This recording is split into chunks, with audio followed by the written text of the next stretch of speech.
বুদ্ধিজীবীদের স্বপ্নের গণতান্ত্রিক বাংলাদেশ বিনির্মাণের প্রত্যয়।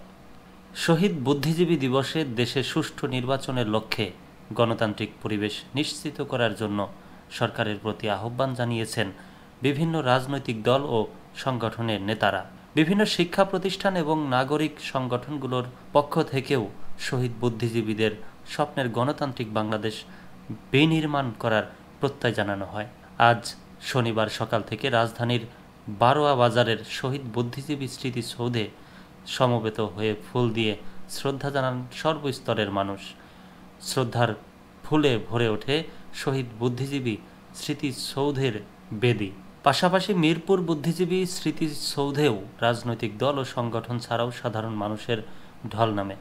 রায়ের বাজার শহীদ বুদ্ধিজীবী স্মৃতিসৌধ ও মিরপুর বুদ্ধিজীবী স্মৃতিসৌধে শ্রদ্ধা জানাতে আসা রাজনৈতিক দল ও সংগঠনের মধ্যে ছিল বিএনপি, বৈষম্য বিরোধী ছাত্র আন্দোলন, বাংলাদেশের ওয়ার্কার্স পার্টি, জাতীয় নাগরিক কমিটি, ন্যাশনাল ডেমোক্রেটিক পার্টি, বাংলাদেশের ওয়ার্কার্স পার্টি, জাতীয় নাগরিক committee, national Democratic party, Bangladesh জাতীয় পার্টি, বিজেপি, বাংলাদেশ মহিলা পরিষদ, বাংলাদেশ গণতান্ত্রিক পার্টি, পেশাজীবী সংগঠন ও সংস্থা। সেখানে শ্রদ্ধা নিবেদন শেষে বৈষম্য বিরোধী ছাত্র আন্দোলনের কেন্দ্রীয় সদস্য আরিফ সোহেল বলেন, ৭১-এর মুক্তিযুদ্ধ এবং ২৪-এর গণ অভ্যুত্থান নিয়ে একটি মহল জল ঘোলা করার চেষ্টা করছে। একটি মহল বলার চেষ্টা করছে তরুণ প্রজন্মের রক্তের বিনিময়ে যে নতুন বাংলাদেশের সূচনা হয়েছে সেই বাংলাদেশ ৭১-এর মুক্তিযুদ্ধের সঙ্গে সাংঘর্ষিক, কিন্তু ২৪-এর অভ্যুত্থান হলো ৭১-এর ধারাবাহিকতা।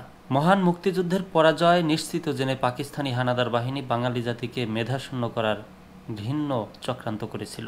তারা তাদের এদেশীয় দোসরদের নিয়ে শিক্ষক, বিজ্ঞানী, চিন্তক, সাহিত্যিক, সাংবাদিক, শিল্পী, চিকিৎসক, প্রকৌশলী, আইনজীবী, ক্রীড়াবিদ, সরকারি কর্মকর্তা সহ দেশের বহু কৃতী সন্তানকে হত্যা করে।